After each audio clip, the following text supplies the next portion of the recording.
পায় তাহলে 5 বছরে 20,000 কিলোমিটার খাল খনন পুনর্খনন করা হবে। সেই কর্মসূচির অংশ হিসাবে আজকে আমি নিজ নির্বাচনী এলাকা লালমনিরহাট সদর উপজেলা কোলাঘাটের বড়ুয়া খালের উদ্বোধন করলাম। এবছর আমাদের মন্ত্রণালয় থেকে 1500 কিলোমিটার খাল খনন করা হবে।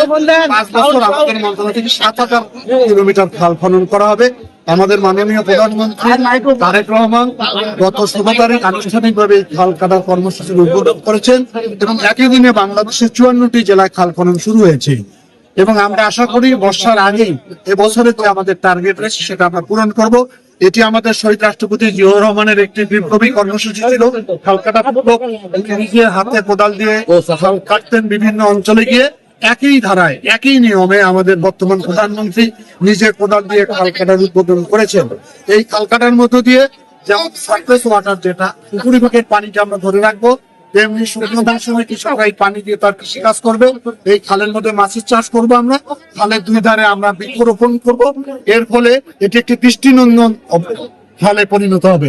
আশা করি এই খালের দ্বারা আমি যতটুকু তথ্য পেয়েছি প্রায় 35,000 কৃষক এখানে উপকার ভোগ করবে এবং এটি আমরা সামাজিক একটি চুক্তির মাধ্যমে এই খালগুলো থেকে যারা পাহারা দিবে, দায়িত্ব নেবে, তাদেরকে আমরা গ্রুপ করে দিব, সমিতি বানাই দিব।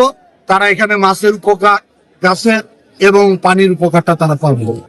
এই যে অতিরিক্ত খাদ্য উৎপাদনের জন্যই তো আমাদের এই প্রক্রিয়া এবং কৃষিখাতে যথেষ্ট ভূমিকা রাখতে পারবে। আপনারা সবাই জানেন, বিশেষ করে আমাদের অঞ্চলটা অনেকটা মরুভূমির মতন পরিণত হয়েছে পানি না থাকার কারণে।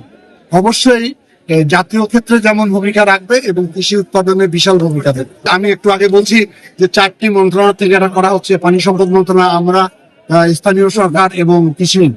এটি সম্মিলিত হলে আমি তখন তথ্যটা বলতে দেবো। এই জন্য পানি রাখার ব্যবস্থা করা হচ্ছে। ওটা রাজনৈতিক একটা বক্তব্য ওনাদের। খাল দিয়ে আমরা পানি আনতে চাই, এটি অনেক আগের থেকে বলছো। যখন জিয়াউর রহমান সাহেব এই খাল কেটেছিল তখন এই ধরনের কথা। খাল কাজে আমরা সকলের সহযোগিতা চাই।